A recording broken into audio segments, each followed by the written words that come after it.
Welcome back to the 94th episode of the BatChums podcast. I'm Drew Leiter, and joining me tonight is my co-host, the man, the myth, the new legend, Mike Gordon. Howdy. Oh man, I wish I could do his laugh, but that would be amazing. But I think only Caesar could do the Joker's laugh like that. So and I dare not even try. Yeah, I'm definitely not going to try.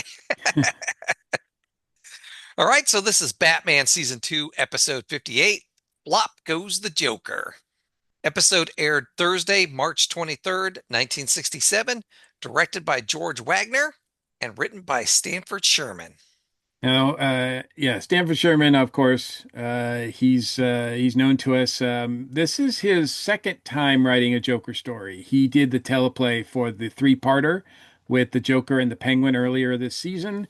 And but this is his, so this will be his second time writing the Joker. This time, it's from his original idea. And I think it's also, one of the first things that he contributed to Batman was one of our favorite episodes, which was the Penguin two-parter where he's running for mayor. And that takes a satirical look on at politics. And as we mentioned during that review, it's just as relevant today, it seems like. So with this two-parter, Pop Goes the Joker and Flop Goes the Joker, I mean, obviously he's doing a satirical look at pop art and art in general. I don't know if it's as biting as the one for the when he's when the Penguin's running for mayor, but it is of the times, and I don't even know right now. I mean, I'm not really keen on what the art scene is now, so I have no idea if it's still relevant.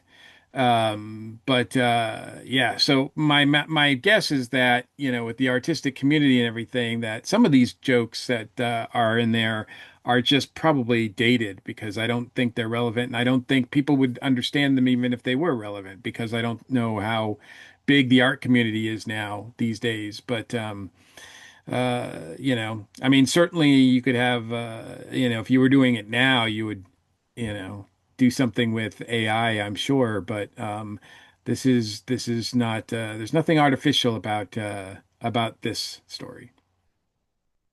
Holy machete! When we last saw Robin, the Joker had hung him on a gigantic Batmobile, along with dozens of giant palette knives, about to slice him to slivers. Bruce Wayne was securely tied in a chair nearby. It's a nice pun, Batmobile, but it's really not a Batmobile. It's a Joker mobile because it's made by the Joker. Heck, the Batman isn't even there. Hey, that's what they called it. That's what I said. Only the master of knives can save the boy wonder now. Magic Batman.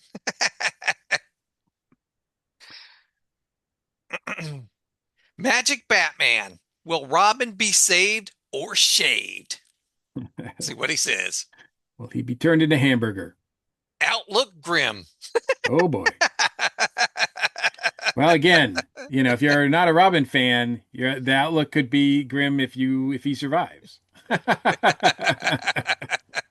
So I guess you could take that either way. Well, we know what Catwoman would be cheering for. Oh yes.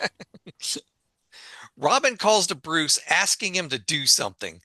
Bruce replies that he will try to get to the governor and stop the Joker's contraption. Make a call to the governor. No, it's not that governor. See, I can do puns too. Still tied to the chair, Bruce tips it over and crawls to the governor, stopping the contraption. I thought it was kind of a funny scene, him trying to crawl with that chair still strapped to the chair. Yeah, that's true. Robin yells that he seems to have loosened his bonds. Bruce tells Robin to work himself loose, disengage one of the knives, and get down there. Using the knife, Robin quickly disconnects the drive belt. Robin states that was close, not much room for air. Bruce states that from now on, all the errors are on the Joker. Hmm. In another room close by, the Joker celebrates that Robin will be gone forever and that he will be rich forever when his victims' priceless art treasures are delivered. Baby Jane Towser complains that her hands are getting stiff. She asks the Joker to untie them. The Joker agrees. Her hands aren't the only thing getting stiff. Her delivery is pretty stiff as well. I think it's funny because when I was watching, I know she gets a lot of grief for her performance here, and I'm not saying it's not deservedly so, but it is some of the stuff out there is kind of mean.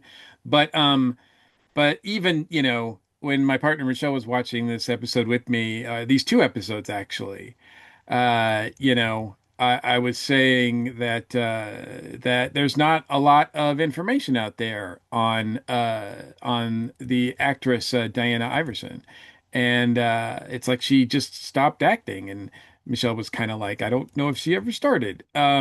So like she has like one volume, right? Like she's just always shouting, it seems like. She's always shouting her lines. And it is kind of, I don't know. I don't know if she was doing it because that's what she thought the character warranted, if she was directed that way or what. I've never seen her in anything else, so I don't know. But yeah, it is she is kind of taxing in this story. The Joker agrees to untie Baby Jane, but refuses to untie the other woman, stating his generosity does not extend to overweight matrons. Now that's fat shaming right there. Yeah, that's definitely dated. But you know what? To her credit, Baby Jane calls him on it. That's mean. Baby Jane scolds She Joker. shouts like she shouts all her lines.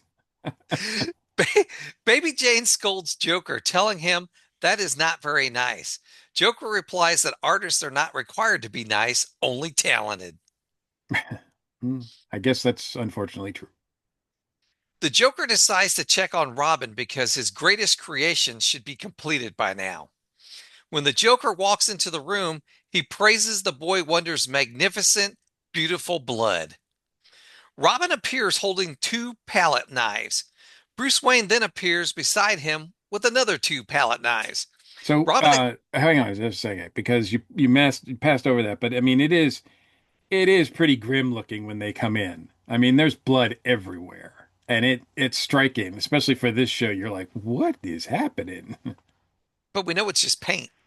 We don't. I mean, we do, but we don't in some ways because we don't see them actually use the paint. I mean, we know That is, Robin's free, but we don't, like, but it still looks pretty grim.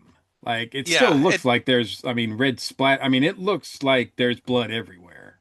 yeah. And for Batman this show, or that's pretty graphic. Bruce did say they were going to do a surprise for the Joker. Yes, yes. That was it.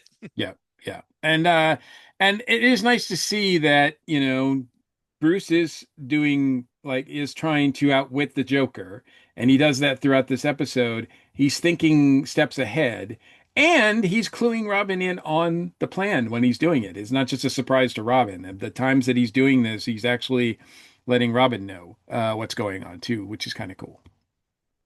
Robin explains that's not blood, just some of the Joker's red paint. His beautiful blood is still inside of him, no thanks to the Joker. Joker shouts to his henchmen to get them as he dashes out of the room and slams the door shut. Robin and Bruce Wayne throw the pallet knives at one henchman, pinning him to the wall. Then the duo throw the second set of knives, pinning another henchman. Bruce Wayne's got good aim. He does. The Joker dashes into the other room, claiming those Philistines in there tend to do him bodily harm. He begs Mary Jane, he begs Baby Jane to stand by him. At first, she refuses, but Joker convinces her that she is beautiful. That is why he is attracted to her. He swears it on a stack of blue boys.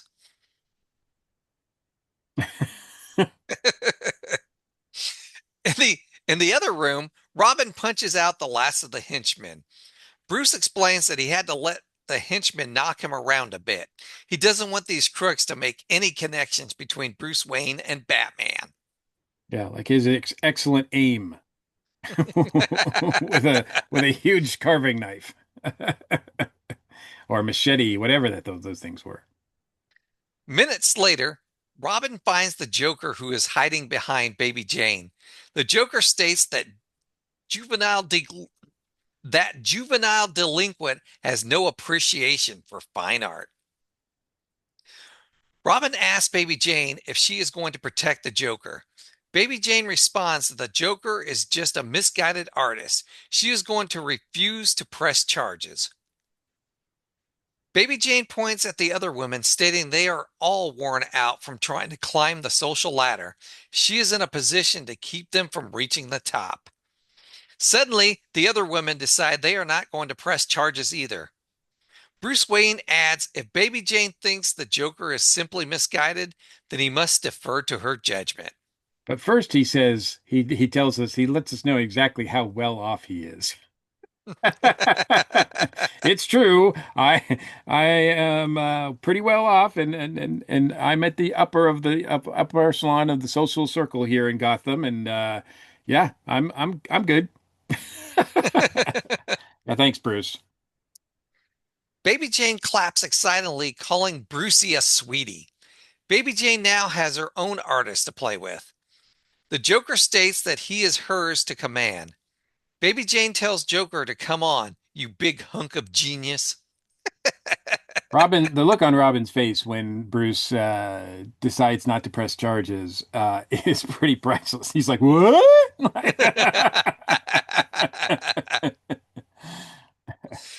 As the Joker is leaving, he tells the boy bungler, ta ta, tell your chicken hearted partner that if he catches him on the street, he'll run him out of town. Ta ta. That's the Riddler. Well, the Frank. That's not Frank Gorshin. That is John Aston's Riddler's catchphrase. He's stealing his catchphrase. I don't think John Aston's going to need it again. Probably not. Minutes later, Robin asks Bruce why he didn't press charges. Bruce reveals that it's too dangerous. They would have been seen together too often, or they have been seen together often enough as it is. Must be more bat logic.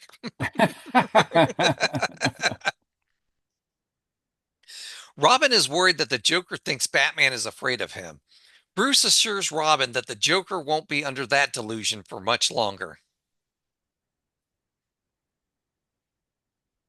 At the handsome mansion of Baby Jane's filthy rich father, Joker is eating chicken because his muse is starving. Suddenly, Joker gets a message from his muse. He quickly clears the table as his henchmen bring in cans of paint. Joker pours yellow, purple, green, blue, and red all over the table. Next, Joker has his henchmen take axes to the table. Baby Jane exclaims, "That's a priceless antique table." The Joker laughs, "Out with the old and in with the new." Baby Jane is not losing a table, she's gaining a masterpiece. It would be cool if, like, during that sequence, Caesar is really good, continues to be amazing, and uh, it would be cool if you could say, well, the Joker really is being like, he really believes his own hype. He really believes he's an artist and he's really doing artwork here. But we find out in a little bit that it's just a ruse, right? Like he knows what he's doing. He knows what he's doing is not artistic, and he's just doing it for fun, which he's taking great fun in it. So that's cool. But I kind of like the idea that the Joker is that unhinged, that he believes his own hype, that he is a great artist. Um, but because we definitely, as I've mentioned in the first part of this, we're definitely getting a different Joker to a degree here. Because even though Caesar's doing a great job as he always does, there's a bit difference because this is not the inventor Joker, the mastermind. Well, it's sort of the mastermind because he has a plan, but it's not the same Joker that's always coming up with some new device to get rid of the dynamic duo and to to increase his wealth. He's just doing this sort of, in some ways it's sort of a step back for him because he's just doing this plan here because it kind of falls into his lap. Uh but in the beginning, in that first episode, I really feel like he was destroying paintings just to destroy them. He wasn't doing anything that was looked like it was that he was going to get gain anything monetarily from it. It just looked like it was because like the Heath Ledger Joker would just burn the money. Like he just burned the money. He didn't care about the money. He just was crazy and was just doing things for. He was an agent of chaos, right? Um, we see that a little bit more here in this two-parter, but not they don't go full throttle with it. But it is kind of there. I think the seeds are there. Yeah. It makes you wonder if he actually had a plan in the first place or he just came up with one along the way. Yeah, I mean he goes to the like in the first part he goes to the museum, he starts destroying all the works of art, and it doesn't seem like there's any like value in it. Like why is he doing this? It's not like he threatened to do it and then would not do it if they paid him. He's just damaging all this priceless artwork, which he understands is priceless or can put a price on it. So it seems really destructive and chaotic, and it's the first time I think really we've seen him do anything like that. And then sort of he gets caught and he's about to go to jail when all of a sudden they realize that now the paintings are worth more, and he's you know he's saluted as an artist, a great artist, and then he just uses that to make some money. Uh, initially, it seems like he's more of an agent of chaos, which I think, and the way Caesar plays it, it works either way, which is so great about what he does. But I don't know if we're going to see that again because I do believe that we will see the Joker the third season. As a matter of fact, I know we will. And really famously or infamously, if you want to call it that. Um, so at least one more time. I don't know how often, but anyway, it'll be interesting to see where he goes from here. But I mean, this show, as we've mentioned, has continuity to some degree, but it's not like the Joker has a character arc. I mean, most of the criminals are pretty much the same no matter when you see them. They're pretty much doing the same thing. They don't really grow or change whatever, but it does feel like there's a subtle change here. And it could be because that, Stanford Sherman hasn't written many Joker stories before. He's only written the three-parter, and then this one, and this is his first one that he's really, doing from scratch.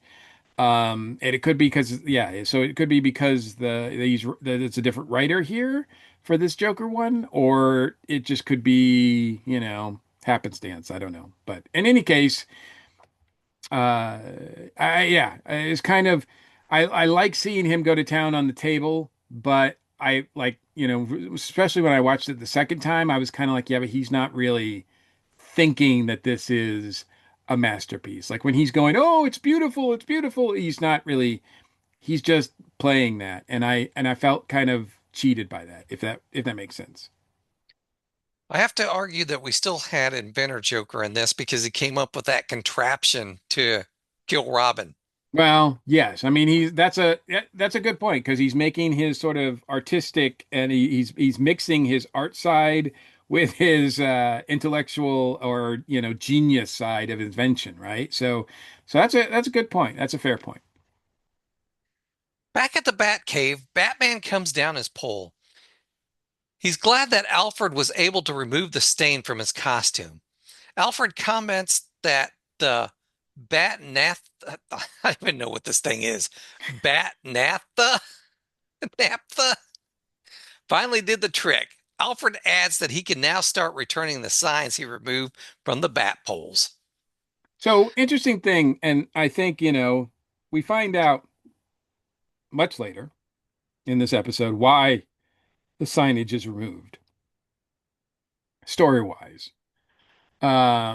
which I know makes you very happy. Yeah. And um, but it sort of yeah, it sort of a means to an end here. But reading the Cesar Romero book, I have now read the chapters where he was on the series, and apparently when they filmed these, they filmed and this shouldn't be a surprise to most people, but they didn't film them in the order that they aired. So they like when they had Cesar Romero available, they filmed all of his stories and just showed Really? them Huh. periodically throughout the season.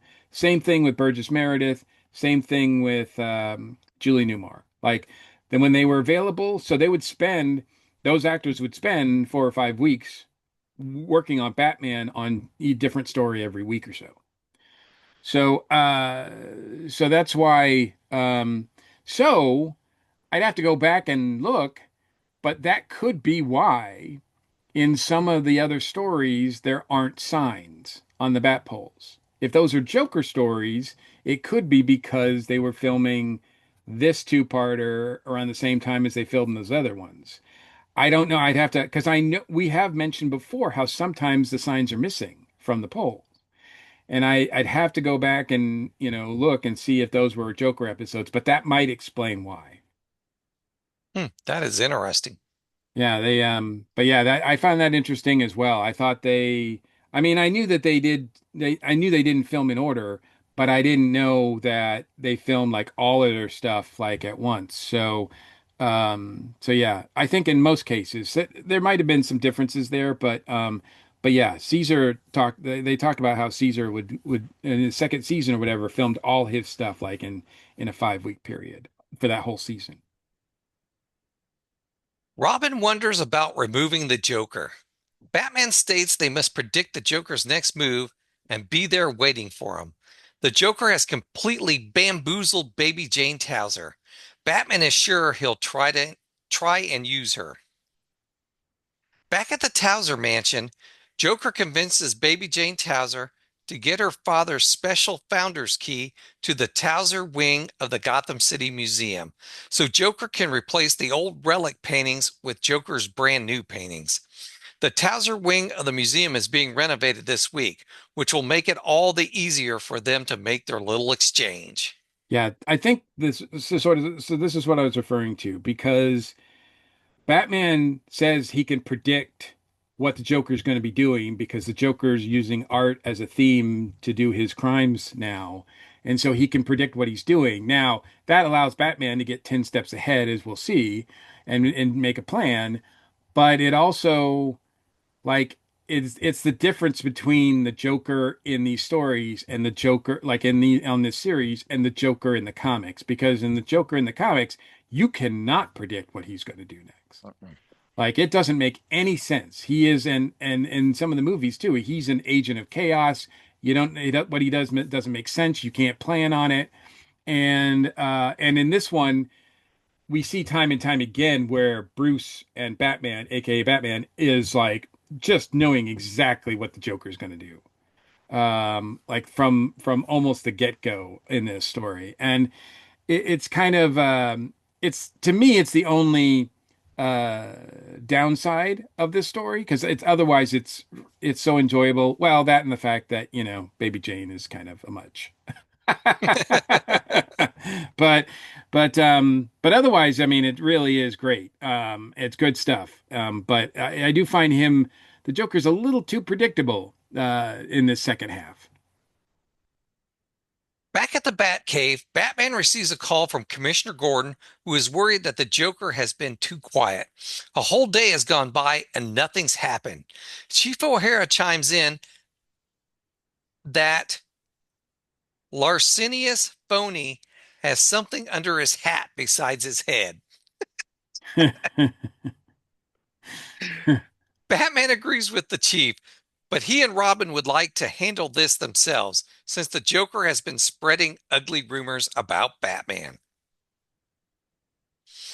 Commissioner Gordon trusts Batman's judgment. They won't move from his office until they hear from Batman.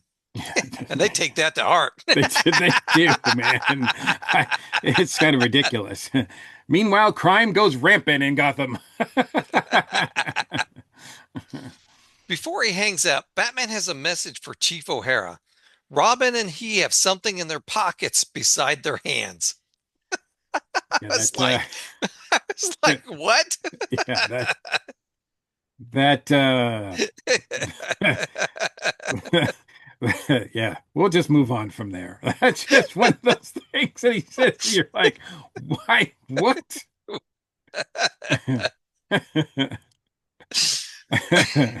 Memes are made of things like this.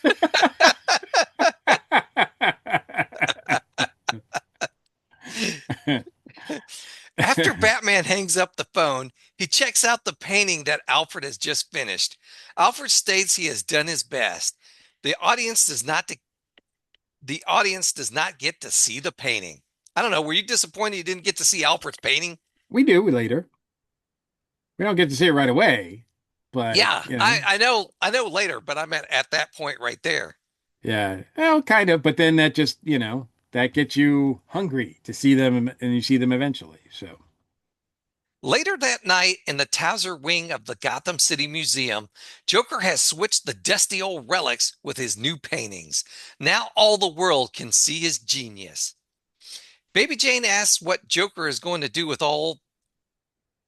Baby Jane asks Joker what he's going to do with all the dusty old relics that used to hang here. Joker states he is going to take them to the city dump and burn them. now see, that would Liar, be the liar. Heath Ledger Joker. He would Yeah. do that, right? Even the Jack Nicholson Joker might do that, right? Like the Joker of the comics would do that. Hmm. So yeah, that's but here it's a, sort of an empty threat. At least in the second time I was watching it, I felt it was really empty. So yeah, unfortunate. But like I said, no disrespect to Caesar or anything else in the show. I mean, it is pretty solid stuff, but it's just kind of After sending Baby Jane to get another one of his masterpieces, Joker asks one of his henchmen if they've loaded all the old relics onto the truck. Joker tells them to be careful because they are priceless.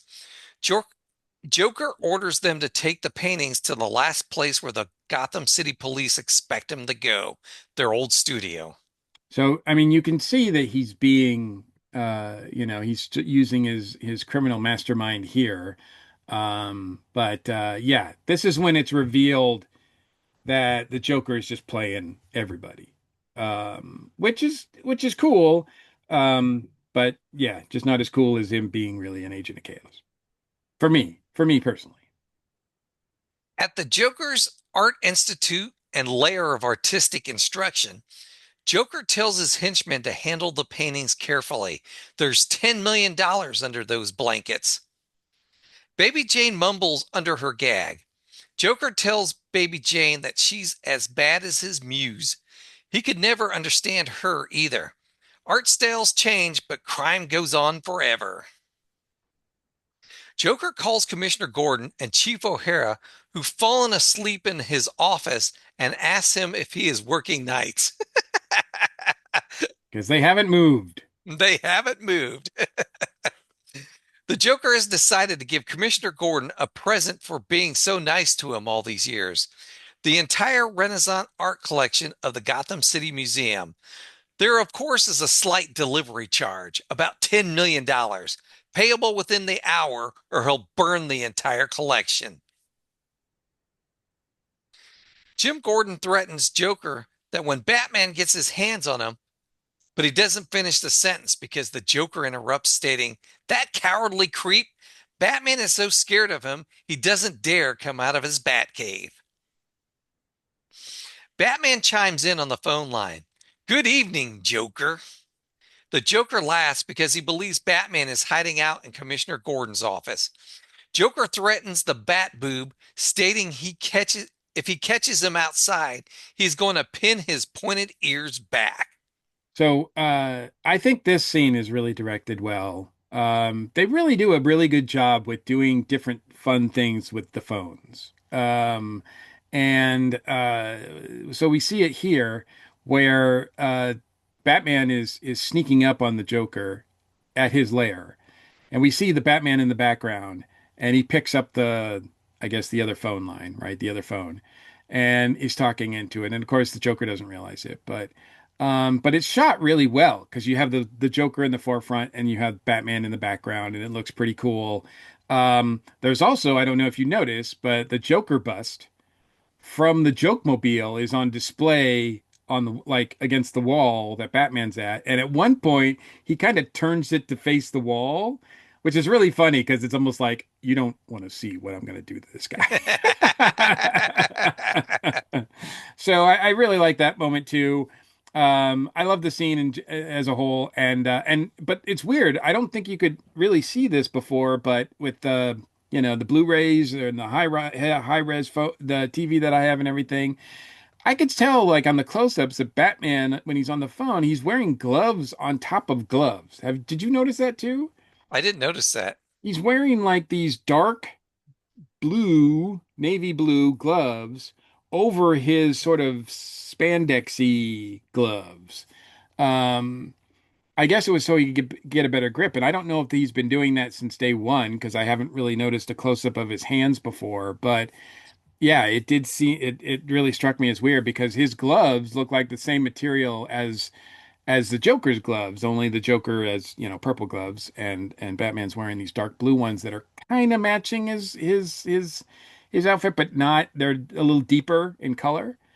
So I thought that was really, I never noticed that before. So I thought that was a pretty interesting thing that he's wearing like these other gloves there. But anyway, it's a great scene and the payoff's really good too. Now, we've seen Batman with other gloves on, like when he's in the Batcave, he'll have like Yeah. disposable gloves over his gloves, Yeah. That and we've we seen see him before. pull them off. Yeah. Yeah. But this is like, yeah, if you watch it again, or maybe I don't know if it'll show in other episodes, but I guess I've just never really noticed a close up of his hands before this. But yeah, because we're really close up on his hand holding the phone. Batman asks Joker about the stolen paintings. The Joker states he has dozens of them, each one an old master. Batman replies, "You don't say." Suddenly, the Joker gets a concerned look on his face. Double checking the painting, Joker realizes that Batman switched the paintings on him. These are nothing but kindergarten drawings. Oh, don't make fun of Alfred's artwork that way. I mean, yes, they do. We do see that they all say Alfred on them. He uncovers two of them. We don't see the full paintings yet, but we Wouldn't do that see be? that we do see that they say Alfred on them. Yes, I was like, why would you put Alfred's name on them? You switched them out, Batman. Let's try to keep our secret identity here. Well, yes. Uh, Alfred has a history with the Joker, and we'll see that that's about to really come to fruition as well. But yeah, he knows that Alfred works with the dynamic duo. Batman replies naturally. Even a kindergarten mind could have anticipated your every move. Joker states that Batman can say that over the phone, but if he were there, the Joker would pound him to a pulp. Joker hangs up the phone. Batman tells Joker to start pounding. Joker turns around, surprised that Batman is standing behind him. Joker tries to run, but Batman grabs him by the coattails and then punches him. Robin appears and a fight ensues with Commissioner Gordon and Chief O'Hara still on the phone cheering on the Cape Crusaders. Yeah, they're listening to it, which is funny. At first I was confused because I was like, well, the Joker hung up the phone, so how could they listen? But Batman doesn't hang up the phone.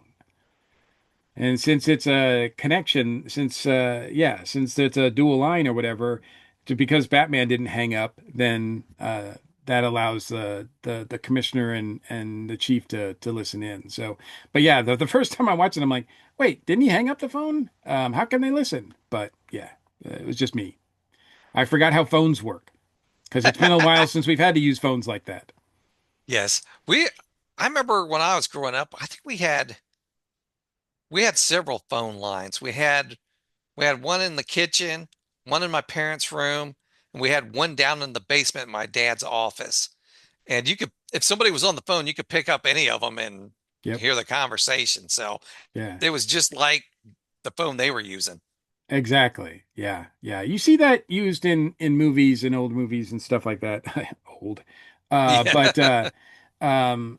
But I think this is the first time they've done it here in this show. They played around with it, and it was kind of fun to see that. Like I said, they've done some really fun things with phones. And I know that's going to continue. The Joker's henchmen pour into the room. While the dynamic duo are flapping his flunkies, the Joker will make his escape. First, he plans a trip to Bruce Wayne's mansion to pick up some quick cash. Then he will hide out for a few months and get even with that rich Fink for quitting his kidnapped caper this morning. The Joker takes Baby Jane as his hostage. Yeah, but I mean, you can he can be mad at Bruce Wayne, but Bruce Wayne didn't file charges. He should say, well, okay, that's cool. He didn't do that. So, but Joker doesn't think that way. Nor do I think he cares. No. After Batman and Robin have dispatched the henchmen, they notice the Joker has escaped. Knowing the Joker's need for cash and his dislike for Bruce, Batman speculates that the Joker is heading to Wayne Manor. Yeah, To the Batmobile. once again, he knows that the Joker he's so predictable here. So, because Batman doesn't even have to think twice about it. He's like, I know where he's going, boom, and then they just go. Like, there's no question at all. Uh, so yeah, that's kind of disappointing that we have a Joker that's pretty predictable. But at the end of the day, they have to catch him. But you can't predict what'll happen next. I can tell you that. At Wayne Manor, Alfred answers the front door to discover the Joker demanding to know where Bruce Wayne is. Alfred informs the Joker that Mr. Wayne is not at home. Joker is disappointed but states he will get his revenge later. Joker demands to know where the safe is. Alfred responds that his duties do not include aiding and abetting thievery. Joker points a gun at Baby Jane Towser's head. Alfred closes the door and leads Joker to the living room. And you gotta give Alfred credit here. He keeps a cool head the whole time. I I love it. mean, as we're going to see, Alfred is a rock star here. He is a absolute rock star, and this is the first time. This is not the first time he's gone up against the Joker and stopped him. So, if I were if I were Joker, yeah, you might have something against Bruce Wayne, but man, I would really want to get Alfred because he is Alfred had him at gunpoint and stole his time machine like earlier this season. Like Alfred has done a lot of things to annoy the Joker, and the Joker recognizes him. He knows who he is, but he just doesn't take him seriously, which will be his downfall. Mrs. Cooper is knitting by the fireplace when the Joker enters and tosses Baby Jane beside her. The Joker points the gun at Mrs. Cooper, warning her, "One peep out of you, and I'll blow your head off." The Joker turns to Alfred and asks him where the safe is. Alfred replies, "Behind the picture above the fireplace." The Joker looks behind the picture and exclaims, "There's no safe here." Acting quickly, Alfred grabs a fireplace poker and knocks the gun from the Joker's hand. The Joker grabs another fireplace poker and the two begin to fence. Mrs. Cooper shouts to Alfred, "Be careful!" The Joker's arch criminal. Oh, the Joker's an arch criminal. Alfred states he knows, but the Joker is a very poor fencer. While the two fence it out, Joker exclaims, "You Anglo Fink, I'll smash you to smidgens." Alfred points out that smidgens is a childish. Alfred points out that smidgens is a childish effusion, which should have no place even in so poor a vocabulary as Joker's. Alfred is able to knock the poker out of Joker's hands. After Alfred has disarmed the Joker runs into Bruce's study and leans on the Shakespeare bust. Joker tells Alfred to stay back, but he doesn't finish the sentence. He's found the secret switch to the Batcave. Alfred tells Joker not to touch that, but Joker flips the switch and the bookcase opens, revealing the bat poles. Joker exclaims, "A secret passage!" The Joker runs to Dick's pole and slides down. I can tell. I could just see you watching this and getting more and more and more excited. Yes, because this is what I remember from when I was a kid. I was very excited when we got to this point in the episode. You're like, oh my God, it's happening! Because Opening up I'm like towards the end of the episode. It's getting towards the end of the episode. You're probably like, oh man, this isn't it. opening a pan well, when I knew he was going to Wayne Manor, I knew we were going to get it. We were getting it. I was positive by that point. Opening a panel, Alfred presses a button that states up. Batman and Robin arrive in Bruce's study. Alfred explains that the Joker tripped the bat pole switch and mistook this for a secret passage. The Joker didn't quite make it to the Batcave. Emergency bat pole elevator. Fast thinking, Alfred. Batman congratulates him.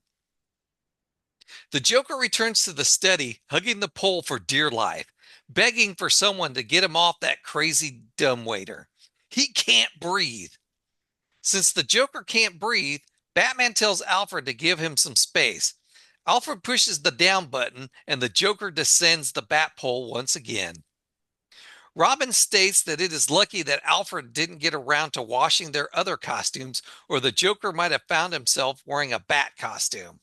No, no, A he would Robin be wearing a costume. Robin costume because he went down Robin's pole. Batman suggests they check in on baby Jane Towser. It looks like Alfred can handle things here.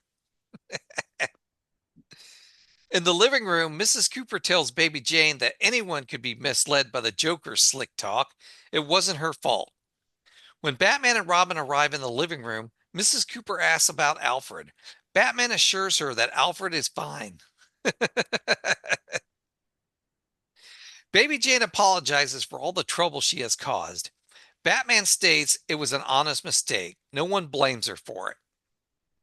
Baby Jane states that she blames herself.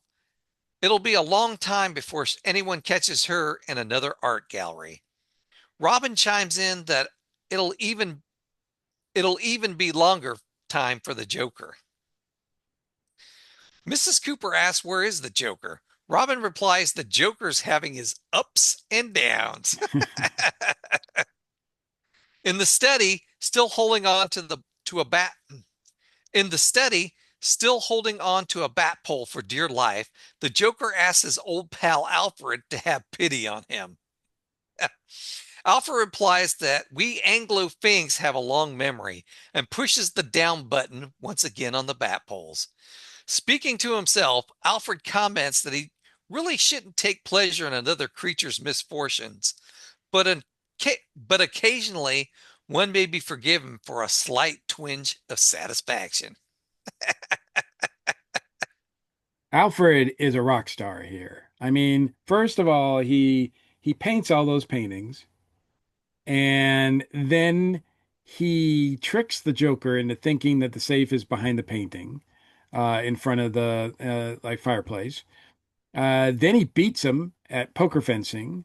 And then he sends him on a trip up and down the bat poles, and he's like torturing him and everything. So, Alfred, and as you pointed out, he's cool, calm, and collected the entire time. Like he's just not worried, not freaking out, just sort of taking care of business, taking care of the Joker. And yeah, Alfred is amazing here.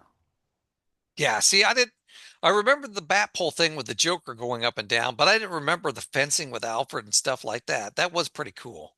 Yep, yep. And we have to imagine that, a few episodes ago we found out that Batman is an excellent swordsman, even better than a French tutor of a French swordsman there, Frenchy Touche.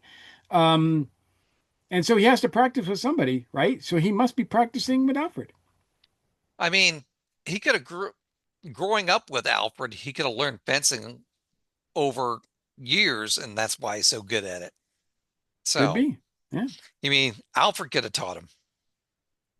Later at Bernie's Later at Bernie Park's artistic procurers, Bernie Park explains to Alfred, Bruce, and Dick that there's no telling what the public is going to like. Personally, he never understood modern art. He always liked Whistler's mother. Commissioner Gordon and Chief O'Hara arrive at the gallery, telling Alfred it's not everyone who can have his first efforts displayed at Parks. Alfred comments that Alfred comments that the Joker and his paintings are in prison and Alfred and his paintings are at Parks, a rather nice turn of events. Chief O'Hara comments that Alfred's paintings are fine too. They're masterpieces. Alfred states that perhaps Chief O'Hara would like to own one. Chief O'Hara states he would, but he can't afford the price. Yeah, I don't think he really means that. Well, I mean, I think he really can't afford the price, but yeah, he kind of stumbles. Okay, I can't. Alfred hands Chief O'Hara a painting, allowing him to present him with one as a token of his esteem. All Chief O'Hara can say is Mother McCree. So yeah, Alfred's the rock star here at the end. Even, donating all the proceeds to his paintings to the Wayne Foundation, which is awesome. So yeah, Alfred is really the rock star here. So it does elevate, as I mentioned, this two-parter does have a few flaws with it that to me don't make it perfect, but it is really, really, really cool and it has some really good moments in it. And overall, it is a great outing for the Joker, this two-parter, I think. And you? Oh yeah, I love this two-parter, especially because I've been waiting to get to this episode where Joker goes up and down the pole that I remember from when I was a kid. Yeah, yeah. So that was exciting. Now, the only other, oh, there's some other episodes that I know are coming up. Some of the other episodes I remember Batman, Robin, and Batgirl playing flutes or something. I remember that vaguely. We still haven't seen the mine car or whatever that breaks through the Batcave. I'm still waiting on that. I haven't seen that Right. episode yet, but one of our listeners, I believe, mentioned that it's coming up soon. So I'm still Gotcha. excited to see that.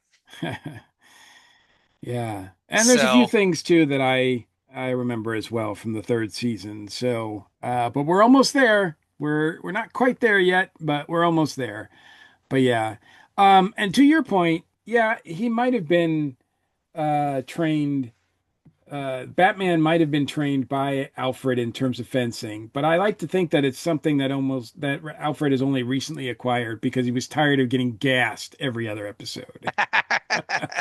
Notice that Alfred hasn't been gassed much this last part of the season. And I don't think that's a coincidence. Instead, he's fighting back. So if there is anybody who's going through a character arc in this series, it's Alfred. He's going from being a butler that just is inconsequential and getting gassed all the time to almost single-handedly defeating the Joker by himself. Like he's that good. all right. Well, that wraps up another episode. Do you have a shout out, Mike? I do have a shout out. I do want to do. I'm on other podcasts, not just the ones that I host or co-host, but also I occasionally get invited to be on other people's podcasts, which I'm really grateful for. And recently, I joined Dave West on his Needless Things podcast. We talked. We had a pretty. Actually, it was a little different for me because it was a pretty intimate and serious conversation about ethics, morality, separating art from artists, artificial intelligence, and more. I believe the topic was called "Navigating the Moral Quagmire."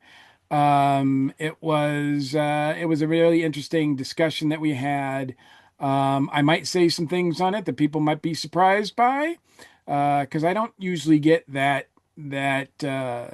we'll say social political maybe on some of my posts and social media, but yeah, I thank Dave for creating a safe space for an open discussion, and it was a great time. So I've joined Dave on the Needless Things podcast before.